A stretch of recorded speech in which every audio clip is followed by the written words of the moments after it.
lugar, educação. Bom dia, boa tarde, boa noite, dependendo de quando você estiver vendo esse vídeo. Em segundo lugar, bem-vindo ao canal Preso na Língua. Sou Fernando Morato e estamos aqui falando de algumas coisas. Nesse caso agora, rapidinho. Esse aqui é os 5 minutos de Morato. Realismo e idealismo. Qual é a diferença entre eles? Isso é uma questão muito interessante porque às vezes as pessoas olham só de maneira superficial e pensam no conteúdo como o dado fundamental de realismo ou idealismo. O conteúdo nem sempre ajuda a gente a ter uma compreensão abrangente de o que é o realismo, do que é o idealismo. Realismo e idealismo são muito mais atitudes frente ao mundo que está fora da gente do que outra coisa. Um dos livros mais importantes do realismo brasileiro é As Memórias Póstumas de Brás Cubas, de Machado de Assis, que começa com a situação mais aparentemente antirrealista, que é o narrador dizer: morri. Como assim? O narrador está morto. Em princípio, até onde a gente sabe, tirando algumas pessoas que têm fé numa realidade além da morte, não temos casos de nenhuma pessoa que tenha voltado do túmulo para contar sua própria vida. Apesar disso, o narrador do Machado de Assis o faz, e o faz de uma maneira que a gente considera realista. Por quê? Porque realismo e idealismo têm mais a ver com posturas diante do mundo. E essas posturas têm a ver com perspectivas e foco. Para falar um pouco disso, eu acho que é mais interessante a gente trazer exemplos visuais. E aqui temos dois exemplos muito interessantes que são, de um lado, Leonardo da Vinci, do outro, Jan van Eyck. Dois pintores fantásticos do século XV, Da Vinci, do final do século XV, Van Eyck, do princípio do século XV, ambos grandes técnicos da pintura a óleo e duas posturas absolutamente diferentes diante do que a gente enxerga.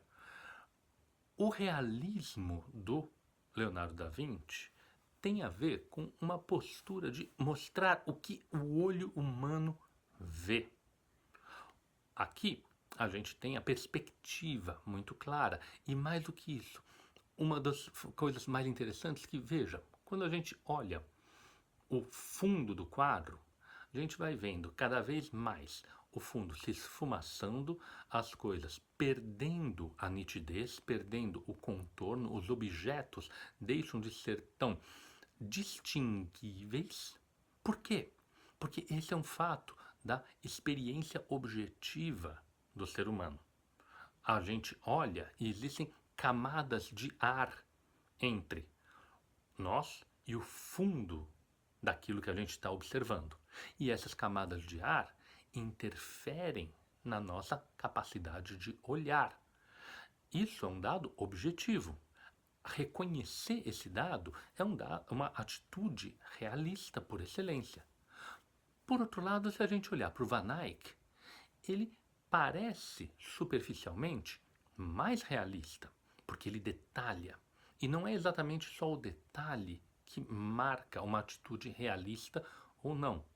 Muita gente confunde um livro descritivo por um livro realista.